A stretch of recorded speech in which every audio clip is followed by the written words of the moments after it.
Welcome. We are the Baja for Unitarian Universalists across Southern Arizona who know that we are stronger together. We gather on lands that were stolen from the Chiricahua Apache, the Pascua Yaqui, the O'odham and Opata peoples who are the indigenous stewards of this land and our neighbors today. Whenever and wherever you are joining us, you are welcome to bring your whole self to this moment, to this time that you have set aside for worship, service, practice. I am here in my living room because we've just been through the neighborhood and today we are in our living rooms. I am here on Friday, late evening, with the knowledge and feelings and results that we have now. I have my tea, my blanket, my dog next to me. Because this week, this is grounding me in what is real. I encourage you, wherever you are, to ground yourself. Look around you. Listen, feel, notice. Turn left and turn right. Look up and down. Look right in front of you and right behind you. Ground yourself in the space that you occupy. Ground yourself in what is real around you. Because in this week, when our minds have been grappling with false narratives and projections of what could be, could become this, what you see and what you hear and what you feel, this is what is true and real and important. With this grounding in your reality, hear these words from Rachel Kahn, written just around this time 4 years ago. It's entitled, What to Tell the Children. This is an excerpt. Tell them that this is a great awakening. Tell them that we humans have made some huge mistakes. And that's how we now find ourselves in this tenuous place. Teach them that hate is poison. Teach them that love is the remedy, that it is better to be readied for what comes next, even if the revelation is painful. Tell them that this is the paradigm shift, that the old is collapsing in on itself, that this death rattle is simply a temper tantrum, the last gasp of a dying Goliath. Remind them of how they get wild when they are most tired and then pass out, that this is what it's about, that this is what is happening to a decrepit and ineffective empire. Tell them that everything is not okay, and knowing that is okay. Tell them that love will win this war, but only if we remember that love is not just one unending cuddle puddle, but fierce as a mother bear protecting her cubs. Tell them that although this existence is damaged beyond repair, they must not despair. There is possibility, and we will willingly and willfully open ourselves to new ways of being, because the old way is not working, has never worked, and the world deserves better, and we are worth it. Tell them that they are not free while another suffers under enslavement. Teach them that we are all limbs on one body and we cannot chop off our own arm without deep suffering. Teach them humility, but also to relearn to trust their intuition and beg their forgiveness for unintentionally misleading them previously. Tell them their gifts are useful. Tell them they are beautiful. Tell them they are the truth. With this grounding in reality, and these words that are for the child in each of us, come, let us worship together.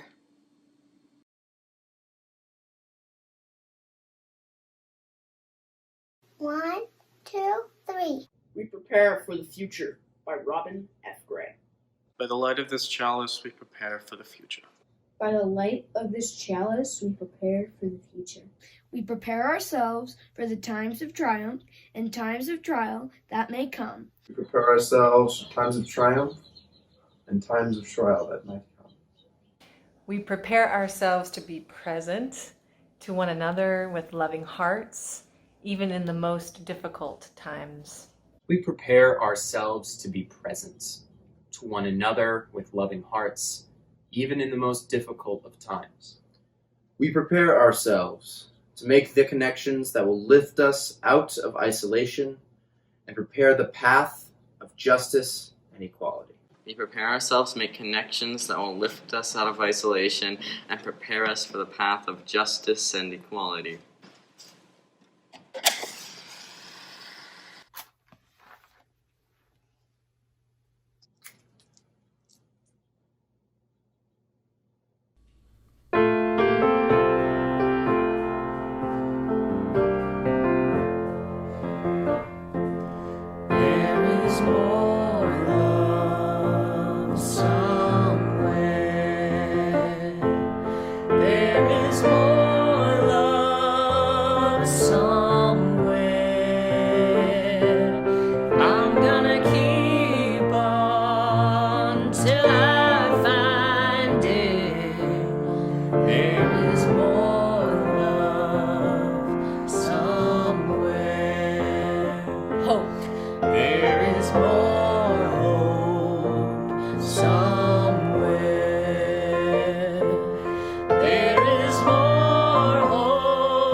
Our reading is called Give Voice to Mourning by Reverend Linda Susan Ulrich.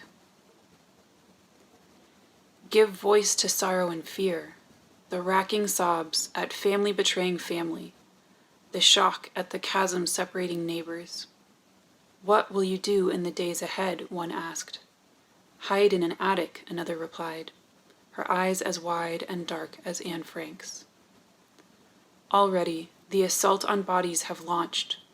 Already, hatred has been emboldened.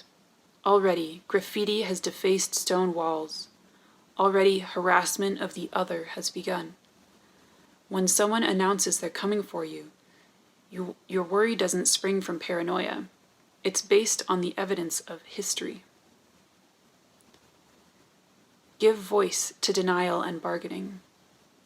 The claustrophobic panic, desperate for a way out, clinging to any path that might alter the outcome. Where we live will be okay, one says. Who do you mean by we? Another asks. You suppress the disorienting sense that you've fallen into the opening of a dystopian novel, calming yourself that everything must turn out okay, because the narrator is alive to recount the tale, ignoring the blankness of the next page. Give voice to anger and rage, that truth and kindness matter so little, that vitriol poisoned the community well. They will try to use your goodness against you, one said, and rely on your reasonableness to accept the unacceptable, another added. Retain your goodness and your reason, but always keep sight of the larger picture and the deeper values calling to you. Let your passion for justice burn, but not consume. Give voice to acceptance and hope. This is where we are. This is our new reality. For some, said one, the world we awoke to on November 9th was not much different than the one we'd been living in. Except, said another, that more people were woke to it. Already organizing is taking place. Already creativity and solidarity are sending out tendrils. Already resistance and resilience are storing themselves up. Already signs of love are picking up speed. When someone announces they're coming for you, you find your people, you find your fearlessness, and you don't let go.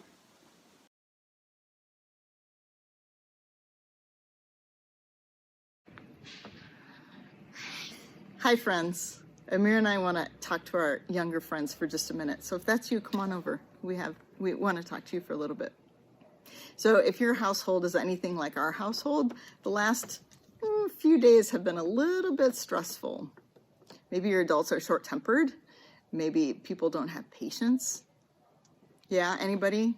Us. If it's not you, yay. We're so very happy. And probably sometime in the past or sometime in the future, there will be stress in your house or there will be some tension that happens. And I'm really curious what that feels like for you as one of the little people, one of the children in the house.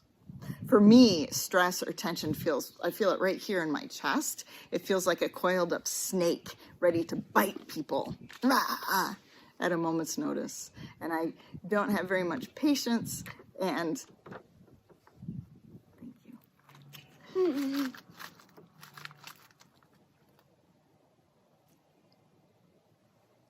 and I don't have very much patience, and I get irritable very quickly. What about for you? What does stress or tension feel like?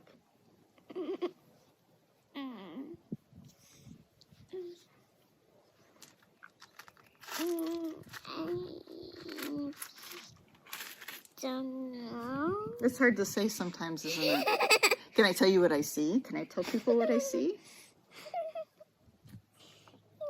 Yeah. Sometimes when Amira feels stressed, all she wants to do is lay on the sofa and cry. That's it. And that's how I know that she feels tense. And that's how she tries to get it out of her body. Sometimes what I'd like to do is just shake. Shake it out, shake it out. Yeah. The reason why some of our adults are feeling so stressed right now is because we just had some voting. And we know that as of the time that I'm recording this, we don't know what all the results are. But the one thing that we do know is that a whole lot of people voted for a whole lot of things that hurt people we love, that are going to make decisions that hurt actual people we love. And that's scary. And it's really, really sad because we don't want people to vote for things that hurt other people. And I also know that no matter how afraid or upset or sad we are, we've been through stressful things before. We've done this before. And it's been hard, and we've gotten through it.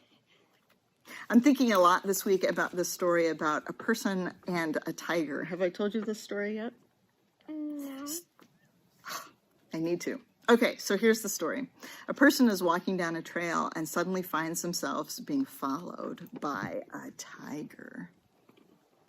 They notice the tiger and they start running. That's what I would do. Start running and running and running. And the tiger is getting closer and closer and closer. And they realize that they're getting to the end of the trail, and at the end of the trail is a cliff. You know what a cliff is? Where a mountain ends and they're going to fall off. And so now they have this terrible choice between the cliff and the tiger. And they look down and they see on the ground, there's this tiny little vine, a little plant that's growing. And so they say, I'm going to take my chances. And they climb down this vine and they're holding on by this tiny little vine. And there's a tiger on one side and a deep drop on the other side. And you know what comes up? Little mice. Little mice come and they start chewing on the vine. So now the person has a tiger and a deep cliff and mice chewing on the vine that's holding them up. And the person looks over to the side and they see right here, beautiful red ripe strawberry. And they pick it and they eat it and it is delicious. So friends, we have these stories of survival. We have these stories of joy and we have stories of thriving. And there are stories in your family and your friends who have been through tough things and made it through.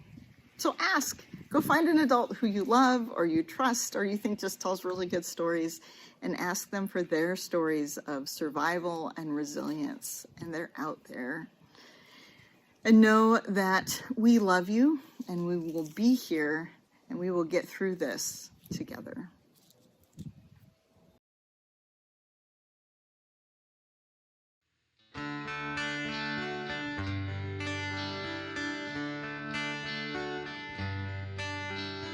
When I am frightened, will you reassure me?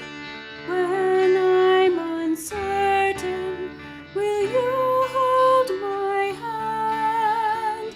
Will you be strong for me? Sing to me quietly. Will you share some of your stories with me? If you will show me compassion, then I may learn to care as you do. Then I may learn to care. When I am angry, will you still embrace me? When I am thoughtless, will you understand? Will you believe in me? Stand by me willingly. Will you share some of your questions with me? If you will show me acceptance, then I may learn to give as you do. Then I may learn to give. When I am troubled, will you listen to me? When I am lonely, will you be my friend? Will you be there for me? Comfort me tenderly. Will you share some of your feelings with me? If you will show me commitment, then I may learn to love as you do. Then I may learn to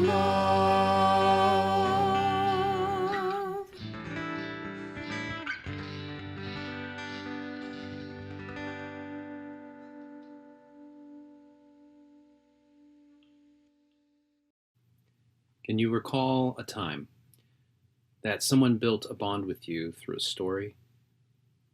When you were invited to hear a personal experience that brought you nearer to the teller, closer in care and in giving and in love?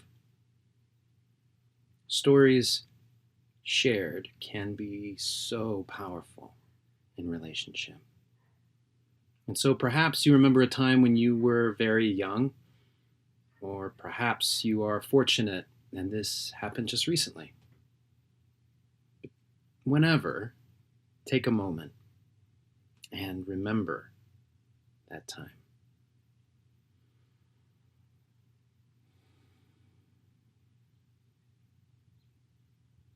I recall a time my mother shared a story with me.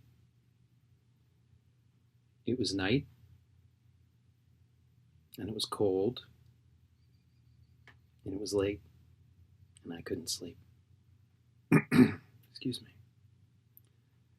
The hall light kept on because I was afraid of the dark, seemed dim and distant. I remember the feeling of my favorite pajamas, the buttons up the front and the collar at the top, and I remember feeling deeply troubled. I was concerned, even afraid of the feelings I was experiencing. And I remember the warmth of her hand as she listened, simply hearing me.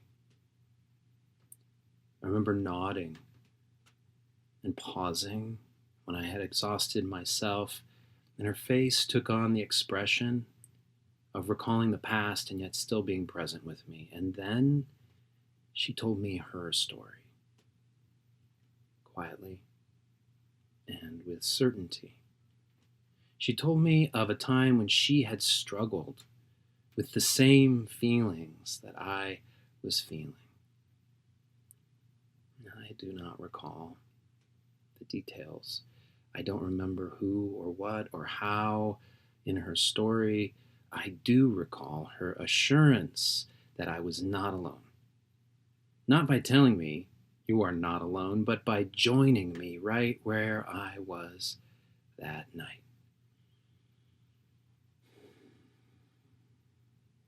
Stories shared can empower relationship. And that many remembrances of these kinds of stories are from childhood makes sense. Children are attuned to emotion much more than facts and information.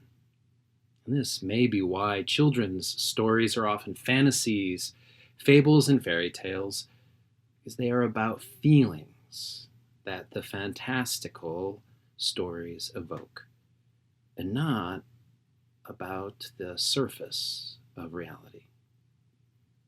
Relationships, too, orient around our emotions and shared experiences, often more than they do concerning the who or what or when.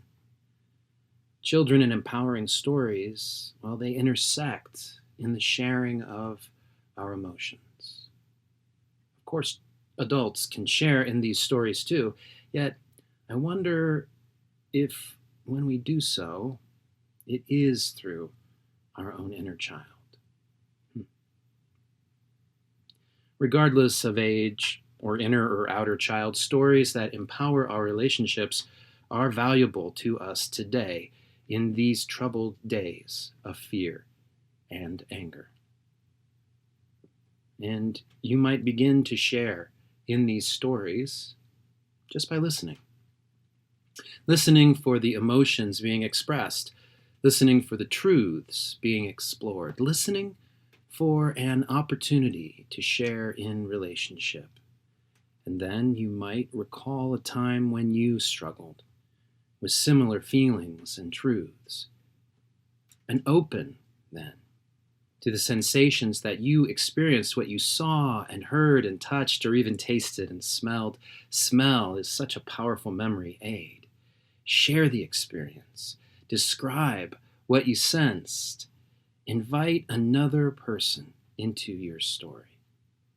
Instead of telling the story the right way, focus on being true to your feelings, to the struggle, into the uncertainty. And finally, while we all love Aesop's fables, we are not living in a time ripe for moralizing. Simply be vulnerable. Share your experience, open to relationship. Stories shared can be powerful in relationships. Stories shared can empower relationship. For the power we have in sharing relationship, of listening, offering experiences, and being vulnerable, it connects us, assures us that we are not alone, and it offers more caring, more giving, and more love.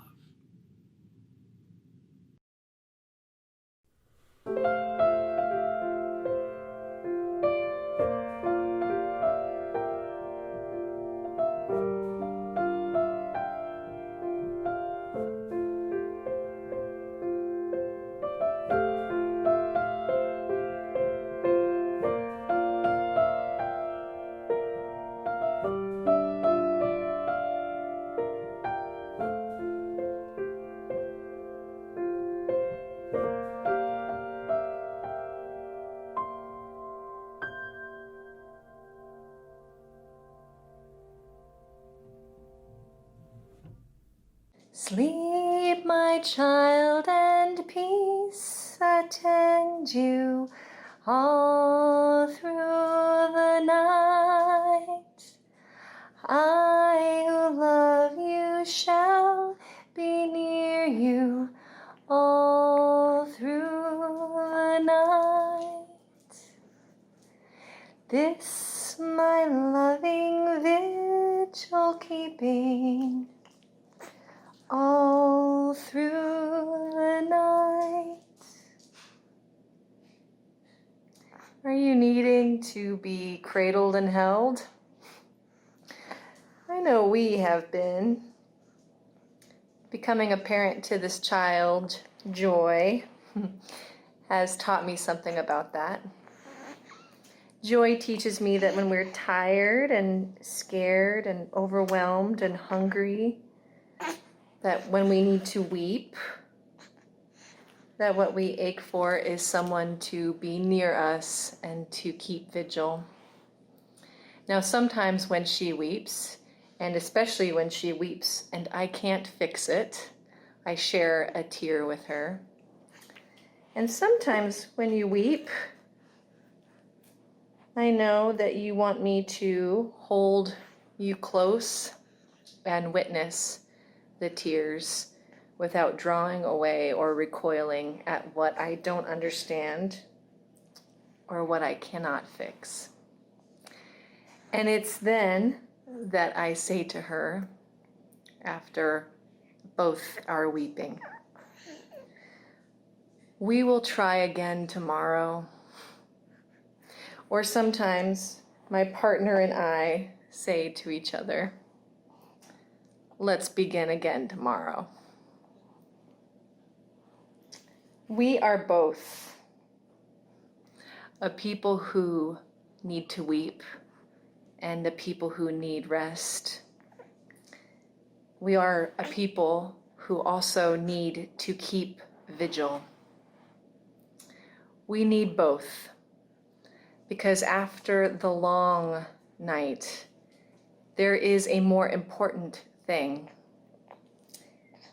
There is a future that asks us to be active and engaged and committed.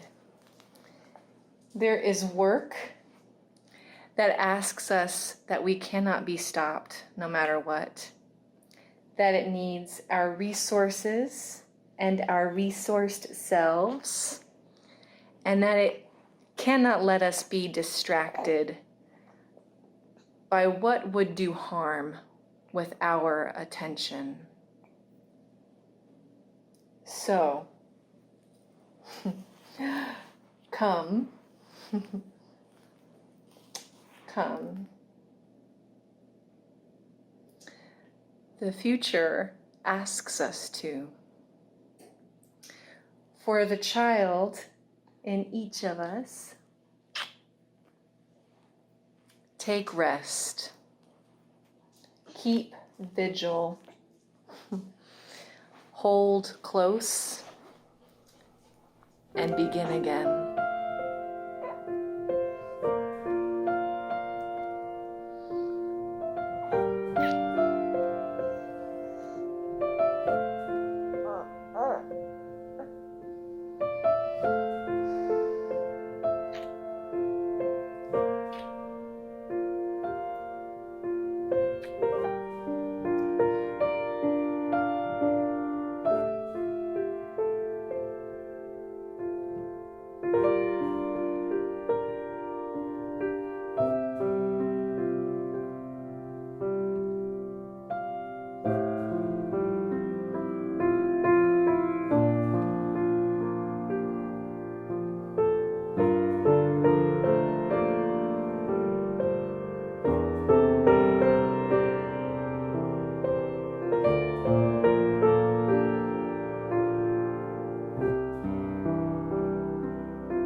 This past Tuesday night, I had trouble falling asleep. We were in the midst of an election that shows just how deeply divided we are as a country, and I was reading a book that celebrates the power of human connection to bring healing. James Maskell, in the book The Community Cure, shows that in blue zones, where people live the longest in the world, a key component is the depth and breadth and richness of their human relationships. And when people are isolated, they suffer far worse consequences from chronic disease. Community is a superpower, but not just only for us as individuals, healing us in heart and body and mind, but also for the larger world. Peter Block, in his book, Community, the Structure of Belonging, says that if we want to see change happen, we improve our education, strengthen our healthcare system, it's more important not to look to experts, but to the strength of our social fabric. And he calls on us to be citizens, not in the sense that we belong here legally or we cast our vote, but that we take on a calling that sees our agency, that does not give up our power, but that reaches out and appreciates and uses and works with the gifts of others and acts to bring the gifts of those on the margin into the center. Community is a superpower. How can we nourish good, strong community in this divided country? That is far more important to me than who will be finally declared president. This past week, Riley, who is technically the intern for UUCT and Borderlands, but shares her wisdom generously with all of Baja 4, gave a good definition. She says that when a group of people have met together often enough, belong enough to each other, that they notice when someone doesn't show up they think should be there, that's a community. And a healthy community goes and looks for those who don't show up to find out why. Many of us have been blessed by a flawed institution that provides community. Churches offer a wealth of intergenerational connection that we don't often find in this country. And people often complain that churches are social clubs. I think that's only half a problem. The social part is a treasure, a wealth to be nurtured and enjoyed. It's when we become a club that a church has a problem. Now, during this time of pandemic, we have noticed when someone hasn't shown up to Zoom, and we often reach out in our churches to call, to find out why not. But have we asked a broader question? We often wonder why we have so much to offer as a liberal thinking religion. Why aren't there more younger people here, people who are different from us, from different backgrounds? Have we ever looked to ask why they aren't here? I value the work of Alex Capitan, who spoke to us 2 weeks ago and pointed out that 72% of trans UUs do not feel fully included by their churches, and that Alex, who grew up in the UU, has yet to find a home congregation. Do we listen? Do we go to the margins to invite in to the center? These gifts, it will change us. It is morally right, and it will enrich the communities we seek to build. Our superpower will be so much stronger if our community is healthier. We've begun to ask, what do we need to know? And when we're there, that we claim agency, we promise to listen more than we talk, to believe the experiences that we are honored to hear. Can we nurture our communities to be the superpowers they need to be in the world? We must do so. We must listen. We must find those gifts and understand where we have not been welcoming. For that is the only way to change ourselves and the world.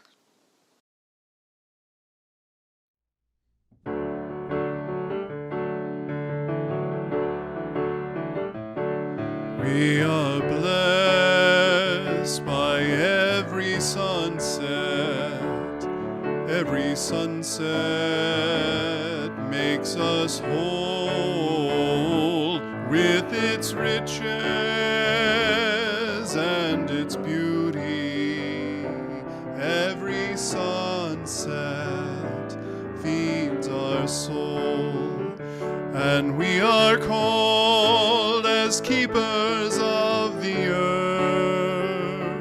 We are called to speak its sacred worth for our children and our children's children. We are called as keepers of the earth. We are blessed by every desert. Every desert makes us whole with its riches and its beauty. Every desert feeds our soul, and we are called as keepers of the earth. We are called to speak its sacred worth for our children and our children's children. We are called as keepers of the earth. We are blessed by every mountain. Every mountain makes us whole with its riches and its beauty. Every mountain feeds our soul, and we are called as keepers of the earth. We are called to speak its sacred word for our children and our children's children. We are called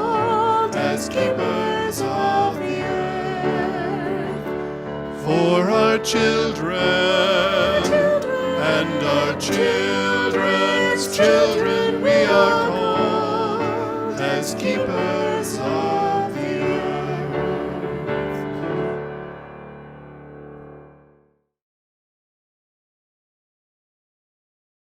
At this moment, while I'm recording this, there is still a great deal that is unknown. And it's quite likely that even while you're watching, there's still a lot that is undecided and unclear. Sometimes being in uncertainty can be very uncomfortable. And something that I turn to as a source when I need to resource myself is remembering my values and remembering the community that I have shared values with. Our UU principles invite us to stay engaged and to stay connected to one another even when we don't know where we're going. And despite not knowing where we're going, I'm glad to be going with you. I want to share a quote that has carried me through many other times. It's actually from 1993, from a commencement speech that Cornel West gave at Wesleyan University. Last, but not least, there is a need for audacious hope. And it's not optimism. I'm in no way an optimist. I've been Black in America for 39 years. No ground for optimism here, given the progress and regress and 3 steps forward and 4 steps backward. Optimism is a notion that there's sufficient evidence that would allow us to infer that if we keep doing what we're doing, things will get better. I don't believe that. I'm a prisoner of hope. That's something else. Cutting against the grain, against the evidence. William James said it so well in that grand and masterful essay of his in 1879, called The Sentiment of Rationality, where he talked about faith being the courage to act when doubt is warranted. And that's what I'm talking about.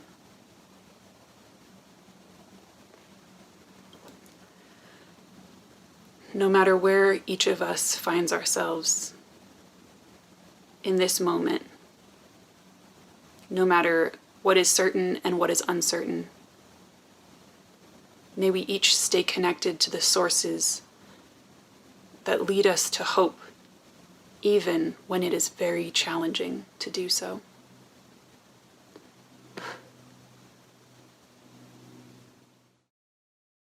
This is the keep going, keep going, keep going, keep going on song.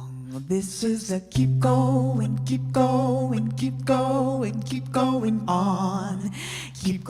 on song. This is the keep going, keep going, keep going, keep going on song. I am Abigail, and this is Sean, and we're so glad that you've turned this on and welcomed us into your home, and you are welcome into our home. We're in Dayton, Ohio. We're in Sean's parents' house. My parents' house. Sean's parents' house. We were in Louisville when hit, and we packed our 3-year-old into a car. We drove kind of far. We drove here, and we've been so lucky and blessed to be safely here. And we thought we'd be here for like 10 days tops. What did we know? What did we know? What did we know? We thought we knew a lot. We thought we knew a lot. Keep going, keep going, Woo! keep going on. Keep going on song. This is a keep going, keep going, keep going on. Keep going on song. This is a keep going, keep going, keep going on. Keep going on song.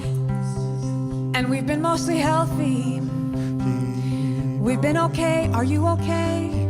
Are you alright? Are you okay? Are you alright? Are you okay? I hope your body is whole tonight.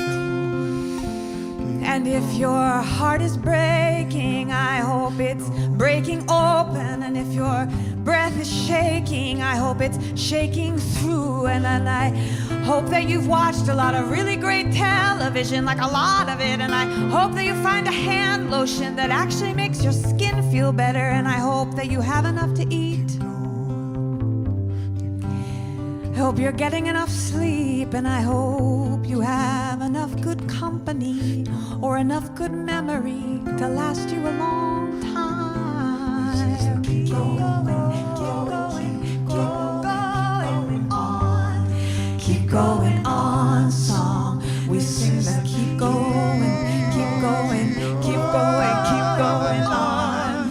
Keep going on song. Let's bring some joy into the room, why not? We could try it, or some rage, and some grief and relief.